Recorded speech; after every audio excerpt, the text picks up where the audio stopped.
So, yung nag-comment, Ma'am Rosmar, never ba nagpagupit si Kenita ng buhok? So, nung dating daan pa siya, lagi siyang short hair. And pangarap nga talaga niya magpa-long hair. Kaya, nung nag-Catholic na siya, nagpapa-long hair na siya. Kasi alam ko, bawal kasi yung ganun. Bawal yung long hair sa dating daan. Ayan, bawal siya. And, ayun, parang pangarap niya talaga na magpaka-long hair. E di, go. And ako nga rin, long hair na rin ako.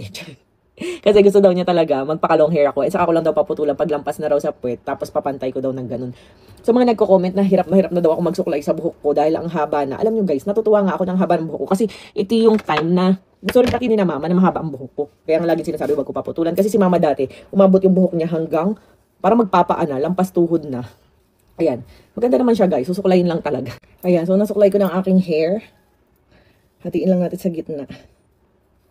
Gusto ko rin talaga na mahaba ang buhok ko. Kasi bukod sa, syempre nagpo-promote tayo ng products ko na pampahaba at pampakapal ng hair, kitang-kita nyo talaga na hum-effect siya, diba? Ayan. Suklay-suklayin lang. Tinali ko kasi ito guys, kaya nagkabaywang-baywang na ganyan. Pero as you can see, ang healthy niya. Ayan o.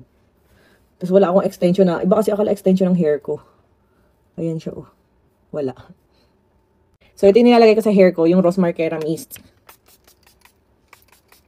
Ito guys, pwede to sa mga bata, buntis at lactating. Kung mahilig kayo mag-samgyup, ayan, may argan oil, castor oil na kasi to, kaya bonggang-bongga talaga. Nakapagpahaba, nakapagpakapal ng hair, pwede nga sa mga bata, buntis at lactating. So ito nga yung ginagamit ni buntis. Ayan, tapos clean look lang tayo ngayon, magtatali lang tayo ng hair. Tapos mamaya ulit ako maliligo, mamayang gabi. Kasi ayoko mag-blower. So ayun, pinapatuyo ko lang siya bago matulog, and that's it. So ayan, may binili nga pala akong another set of brush. Ayan, so nakakatuwa lang. Lambot kasi niya. Pero, ito muna yung gagamitin natin, yung binili kong Tevian. So, ayan.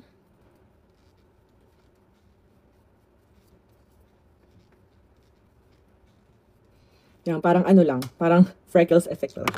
Ganyan lang. And, itong aking nangalas na Dior highlighter. Ito talaga yung pinakagusto kong highlighter sa lahat.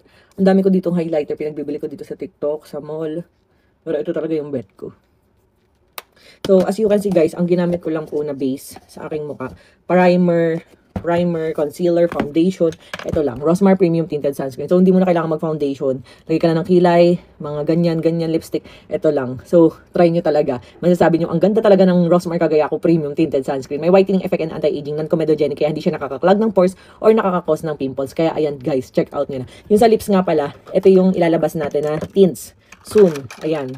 Inaaral ko pa siya mabuti kung super perfect. Pero as you can see naman, ganda ng lapat. Transfer proof pa. At ang bilis matuyo. So, soon. Ayan. So, clean look lang tayo ngayon na may pagkamaldita.